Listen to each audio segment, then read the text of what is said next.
मेरे प्रिय विद्यार्थियों, आज के ऑनलाइन क्लास में आपका स्वागत है। आज आप पढ़ेंगे क्षितिज भाग ए का मेघ आए पाठ, जिसके कवि हैं सर्वेश्वर दयाल सक्सेना। सर्वेश्वर दयाल सक्सेना हिंदी साहित्य में एक बड़ा नाम है। एक कवि के रूप में चर्चित और ख्यात रहे हैं। नई कविता धारा के महत्वपूर्ण कवि हैं। सर्वेश्वर दयाल सक्सेना का जन्म जो है कि मूलतः बस्ती ज़िले में हुआ था, उत्तर प्रदेश के बस्ती ज़िले में, जिसको 1927 ईस्वी में इनका जन्म हुआ। ये आरंभिक शिक्षा गांव में हुई। इसके बाद इलाहाबाद विश्वविद्यालय से आकर के इन्होंने इलाहाबाद विश्वविद्यालय से 1949 ईस्वी में मतलब MA किया और इलाहाबाद विश्वविद्यालय से ही इन्होंने BA किया था। इलाहाबाद एक तरीके से इनके नसों में धड़कता था। इलाहाबाद का साहित्यिक माहौल, इलाहाबाद उस दौर में, जिस दौर में ये मतलब इलाहाबाद विश्वविद्यालय से MA कर रहे थे, उस दौर में इलाहाबाद विश्वविद्यालय साहित्यिक जो है इलाहाबाद की साहित्यिक संस्थाएं जो है समृद्ध थीं। वहाँ साहित्यकारों का जमावड़ा लगा रहता था। उस ज़माने में आप फादर कामिल बुल के, उस ज़माने में परिमल के साहित्यकार, मतलब बहुत सारे साहित्यकार उस दौर में जो है इलाहाबाद में रहा करते थे। और उसके बीच जो है कि इनकी शिक्षा दीक्षा हुई तो उन साहित्यकारों से इनका संपर्क था। और वहीं पे जो इलाहाबाद में ही मतलब सरकारी दफ्तर AG ऑफिस, जिसमें इनको जॉब मिली और वहीं पे नौकरी करते रहे। बाद में ये ऑल इंडिया रेडियो से जुड़े और उस रेडियो प्रसारण के लिए कभी लखनऊ, कभी दिल्ली, फिर भोपाल इनका ट्रांसफ़र होता रहा। तो कुल मिलाकर के कवि के रूप में सर्वेश्वर दयाल सक्सेना को देखें तो उनका पूरा परिवेश इलाहाबाद विश्वविद्यालय, इलाहाबाद की साहित्यिक जो पूरी गतिविधियाँ थी उससे इनका परिवेश बना। और इलाहाबाद में रहते हुए इन्होंने मतलब अपनी साहित्य सर्जना की एक तरह से शुरुआत की।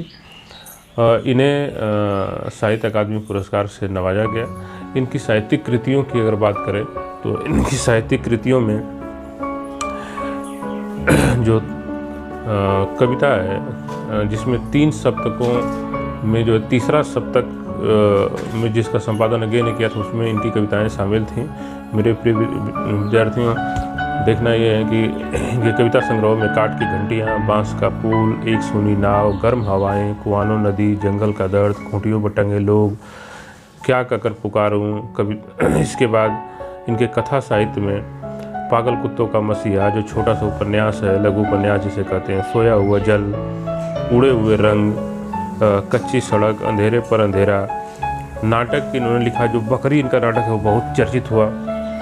यात्रा संस्मरण, कुछ रंग कुछ संग। इन्होंने 10 क्लास में आप जाएंगे तो मतलब फादर कामिल बुल पर मानवीय करुणा के दिव्य चमक जो पाठ है वो जो सर्वेश्वर दयाल सक्सेना ने लिखा है, जो कि इलाहाबाद की अपनी स्मृतियों पर आधारित है वो पाठ, उसको आप पढ़ेंगे। फिलहाल यहाँ पे उनको पढ़ना है आपको उनकी कविता मेघ आए। तो सर्वेश्वर दयाल सक्सेना के बारे में ये छोटा सा एक परिचय था। वो महान जो है चिंतक और समाजवादी विचारधारा के पुरोधा राम मनोहर लोहिया के शिष्य थे। उनके विचारधारा से का उनके ऊपर मतलब बड़ा असर है उनकी कविताओं पर। मेरे प्यारे बच्चों, आप ऊपर की कक्षाओं में जाएंगे तो इसको विस्तार से पढ़ेंगे। सिर्फ यहाँ एक कवि का परिचय। अब उनकी कविता है मेघ आए। मेघ आए कविता सर्वेश्वर दयाल सक्सेना ने मेघ का यानी बादल का एक मानवीकरण किया है। मानवीकरण करने का मतलब ये है कि जिस तरीके से मेघ मतलब वर्षा ऋतु 1 साल के बाद आती है, लोग उसके इंतज़ार में बैठे रहते हैं कि कब बारिश हो। फसलों के लिए भी वो लाभदायक है, भीषण गर्मी से भी वो राहत दिलाती है। तो उस मेघ का, बादल का मानवीकरण किया सर्वेश्वर दयाल सक्सेना ने एक दामाद के रूप में, एक मेहमान के रूप में, कि कोई मेहमान जब आता है तो क्या एक्टिविटीज़ होती है जब वो पहुंचता है मतलब अपने ससुराल में। वहाँ के लोग किस तरह खिड़कियों को खोल करके देखते हैं कि देखिए मेहमान आए हैं। उसी तरीके से बादल के आने के बाद होता है। तो एक प्रतीक के रूप में चुना उन्होंने बादल को और उसको मेहमान के रूप में समझाने की कोशिश की कि बादल का लोग उसी तरह से इंतज़ार करते हैं जिस तरह से मेहमान का, बादल को उसी तरह से बूढ़ा वर्ग झुक के सलाम करता है, जिस तरीके से मेहमान के आने के बाद गाँव का बुजुर्ग व्यक्ति, सम्मानित व्यक्ति उसको सम्मान देता है कि आइए, आप आए, आपका बहुत इंतज़ार था। तो एक मानवीकरण है खासकर मेघ का, बादल का, बारिश ऋतु के आने के वर्षा ऋतु के आने के बाद जो है कि एक सुख और जो है जिस तरह से हर्ष है, जिस तरह से खुशियाँ हैं लोगों के भीतर, उसी तरह मेहमान के आने के बाद खुशियाँ होती हैं। तो आइए पढ़ते हैं सरस्वती दयाल सक्सेना का ये पाठ मेघ आए। तो कविता है, मेघ आए। मेघ आए बड़े बन-ठन के संवर के, आगे आगे नाचती गाती बयार चली, दरवाजे खिड़कियां खुलने लगी गली गली, पाहुन ज्यों आए हों गांव में शहर के। पाहुन मतलब दामाद। इस तरह से बादल को एक प्रतीक के रूप में, यानी पाहुन को एक प्रतीक के रूप में लिया है यहाँ पे सरस्वती दयाल सक्सेना ने अपनी कविता में।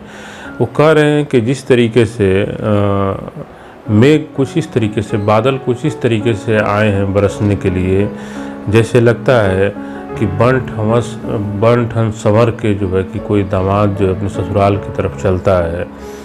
आगे आगे नाचती गाती बयार चली, जैसे जब मेहमान के आने के बाद जैसे गांव में एक खुशियाँ, एक बयार देखने को मिलती है, लोगों में खुशियों की लहर जो है दौड़ जाती है। उसी तरीके से जैसे बादलों के आने के बाद जो है हवाएं आगे आगे, बयार मतलब हवाएं आगे आगे नाचती गाती हुई चल रही हैं। दरवाजे खिड़कियां खुलने लगी गली गली, पाहुन जो आए हों गांव के शहर में, गांव में शहर के। उसी तरीके से आप देखते हैं जिस तरीके से एक दामाद को देखने के लिए जो है कि गांव मोहल्लों की खिड़कियां खोल करके औरतें झांकने लगती हैं, ठीक उसी तरह से बादल के आने के बाद जब शीतल हवा चल रही है तो लोग अपनी खिड़कियां खोल लेते हैं हवा लेने के लिए। ऐसा लग रहा है कि शहर से गांव को दामाद आए हुए हैं। फिर पेड़ झुक झांकने लगे गर्दन उचकाए, आंधी चली धूल भागी घाघरा उठाए, बांकी चितवन उठा नदी ठिठकी घूंघट सर के, मेघ आए बड़े बन-ठन संवर के। कहते हैं कि पेड़ झुक झांकने लगे गर्दन उचकाए। जब हवाएं चलती हैं, बादल छा जाता है और हवाएं चलती हैं तो पेड़ों की डालियां झुक जाती हैं और फिर ऊपर उठती हैं, यानी कि आंधी चली धूल भागी, बारिश होती है हल्का हल्का और आंधी चलती है और धूल धीरे धीरे ख़त्म हो जाती है। बांकी धूल भागी घाघरा उठाए, बांकी चितवन उठा नदी ठिठकी घूंघट सर के। कहीं चितवन को उठा करके जैसे लग रहा है नदी देख रही है, ठिठकी नदी ठिठक गई है, घूंघट सर के, घूंघट जो है कि उसके ऊपर से सरक रहे हैं। मेघ आए बड़े बन-ठन संवर के। इसको इस रूप में सरस्वती दयाल सक्सेना कहते हैं कि जिस तरह से दामाद को आने के बाद जो है कि लोग अपने छतों से, अपने घरों से गर्दन उचकाए उसे देखते हैं, उसे निहारने की कोशिश करते हैं, देखने की कोशिश करते हैं। जिस तरीके से युवतियाँ उसके आने के बाद जो है कि देख कर के भागती हैं, लज्जा के संकोच के बस जो है घाघरा उठाए भाग रही हैं। बांकी चितवन उठा नदी ठिठकी घूंघट सर के। औरतें अपना जो है कि घूंघट हटा करके, ठिठक करके, थोड़ा सा रुक करके रास्ते में घूंघट हटा करके उसे देखती हैं। मेघ आए बड़े बन-ठन संवर के। मेघ जो है कि आए, यानी कि ऐसा लग रहा है कि दामाद जो है शहर से गांव में बड़े बन-ठन संवर के आए हों। इस तरह से बादल जो है बन-ठन संवर के आने की तरह से लग रहा है। बूढ़े पीपल ने आगे बढ़कर जुहार की, बरस बाद सुधिल्य ने भोली यकुलाई लता ओठ हो किवार की, हर्षाया ताल लाया पानी परात भर के, मेघ आए बड़े बन-ठन संवर के। जो गांव का बुजुर्ग है वो मेहमान का स्वागत इस तरीके से कर रहा है, जो करके स्वागत कर रहा है कि बरसों के बाद सुधिल्य ने इधर की याद आई। इसी तरह से बादल जब बरसने के लिए आता है तो बूढ़ा बरगद का पेड़ जो है झुक कर उसे सलाम करता है। ऐसा लगता है कि वो पूछ रहा हो कि एक बरस बाद आपको जो है कि हम लोगों की याद आई और आप आए पानी बरसने के लिए। बोली यकुलाई लता ओट की किवाड़ की, जिस तरह किवाड़ के ओट से जो है छिप करके दामाद को उसकी पत्नी देखती है और इसके बाद पानी भर करके जो है परात में पानी भर के लाती है उसको पैरों को धुलने के लिए। उसी तरीके से बादलों को आने के बाद, बारिश के आने के बाद जो है कि जो लता है, जो पेड़ों पर लटकी हुई लताएं हैं, ऐसा लगता है कि उसके पेड़ों से छिप करके, उसके हिस्से से छिप करके जो है कि देख रही हैं। एक उनके भीतर अकुलाहट है, एक बेचैनी है बारिश से ठंडापन हो जाने की। हर्षाया ताल लाया पानी परात के, खुशियों से जिस तरीके से दामाद के आने के बाद परात में पानी ला करके पैरों को धुला जाता है, उसी तरीके से हर्षाया ताल लाया पानी। बारिश होने से पूरा तालाब जो है कि पानी से भर गया है। मेघ आए बड़े बन ठन संवर के, ऐसा लग रहा है कि मेघ जो है कि बन ठन संवर के आए हैं। ऐसा लग रहा है कि दामाद शहर से गांव की तरफ जो है कि बहुत बन ठन संवर के आए हों। क्षितिज अटारी गदराई दामिनी दम की, क्षमा करो गांठ खुल गई अब भरम की। बांध टूटा झरझर मिलन अश्रु ढर के, मेघ आए बड़े बन ठन संवर के। बारिश के होने के बाद क्षितिज मतलब कि पूरा आसमान, अटारी गदराई दामिनी, आसमान में चमकती हुई बिजलियों से, घनघोर घटाओं के घिरने के बाद जो है दामिनी मतलब बिजली, दमकी मतलब चमकी, चमकने से क्षमा करो गांठ खुल गई अब भरम की। अब भरम की गांठ खुल गई है कि अब बारिश होगी ही। अब सबको पता चल गया है इससे कि बारिश होगी। अब ये भ्रम क्षमा करो, अब भ्रम की गांठ खुल गई है कि बारिश होगी कि नहीं होगी। बारिश तब होगी क्योंकि इतना चमक दमक, इतना बिजलियों का चमकना, आसमान में बादलों का घनघोर तरीके से घेर लेना। बांध टूटा झरझर मिलन शुरू के, पानी इतना जो है कि झरा कि बांध टूट गया है। बांध टूट, मेघ आए बड़े बन ठन संवर के, मेघ जो है कि बहुत ही बन ठन संवर करके आए हुए हैं। इसका एक अर्थ ये है कि दामाद जो है कि आए।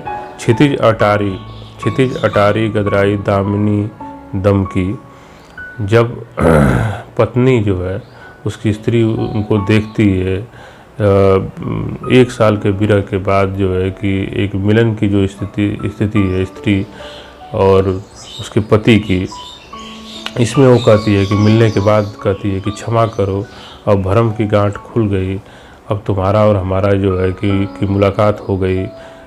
एक साल के बाद ये भरम की गांठ खुली है। बांध टूटा झरझर मिलन, और वो उसको सामने देख करके एक तरीके से मिलन के मतलब उससे मिलने के बाद जो है कि वो रो रही है, उसके आंसू जो है ढरक रहे हैं, खुशियों के वो आंसू हैं।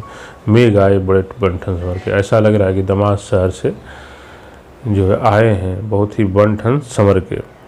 तो ये कविता है बादल पर मेघ आए बड़े बन ठन संवर के। इसका मानवीकरण कर दिया है सरस्वती सक्सेना ने। बच्चों, इस नेचर से, इस जो पूरा वातावरण है जो आपके आसपास, इस सब से जोड़ने की कोशिश है कवि की। आप इस माध्यम से इस पूरे वर्षा ऋतु को, उसके याद में जो है तड़प रहे पशु पक्षियों को, जीव जंतुओं को, मनुष्यों को आप सही तरीके से समझें और महसूस करें। इसलिए ये कविता जो है सरस्वती सक्सेना ने लिखा। इसका प्रश्न उत्तर देख लेते हैं। प्रश्न उत्तर में पहला है, मेघ को कविता में किस रूप में दर्शाया गया है। तो बच्चों, आपने पढ़ा, मेघ को कविता में मेहमान के रूप में दिखाया गया है। जिस प्रकार शहर से कोई अतिथि सच धज कर वर्षों बाद अपने ग्राम को वापस आता है, उसी प्रकार मेघ भी बन संवर के आते हैं। बूढ़े पीपल ने किसकी जुहार की और क्यों। बूढ़े पीपल ने घर के बड़े बूढ़े के समान मेघ रूपी पाहुन का स्वागत किया, यानी कि दामाद का स्वागत किया। हवा के कारण उसकी डालियां झुक जाती हैं, जिस तरह से बरगद की, उसी तरीके से, यानी पीपल की, बरगद की डालियां झुक जाती, उसी तरीके से वो झुक करके दामाद का स्वागत किया। पाहुन के आने के बाद गांव में क्या हालचाल हुई। पाहुन के आने के बाद जो है, यानी मेहमान के आने के बाद यहाँ पाहुन के आने से गांव में हर्ष उल्लास की लहर दौड़ जाती है। हर घर की खिड़कियां और दरवाजे खुलने लगते हैं। यहाँ भी गांव के वातावरण में कुछ ऐसा ही परिवर्तन दिखाई पड़ता है। ताल किसका प्रतीक है। उसने खुश होकर के क्या किया, ये सवाल है। ताल पाहुन के साले के रूप में दिखाया गया है। ताल ने प्रसन्न होकर मेघ के पैर धोए। मेघों के आने पर पोखर तालाब हर्ष से झूम रहे हैं, खुशी से झूम रहे हैं। मेघों के आने से जो है गांव में, यानी कि इस पूरे प्रकृति में हर्ष और उल्लास का माहौल है। ये पूरी कविता है और इसके जो है कि अभ्यास प्रश्न है। आप इस कंप्लीट पूरी कविता को बार बार पढ़िए, बार बार इस वीडियो को देखिए, सुनिए और जो है अपने अभ्यास पुस्तिका में प्रश्नों को लिख लीजिए। आज के लिए इतना ही, शुक्रिया।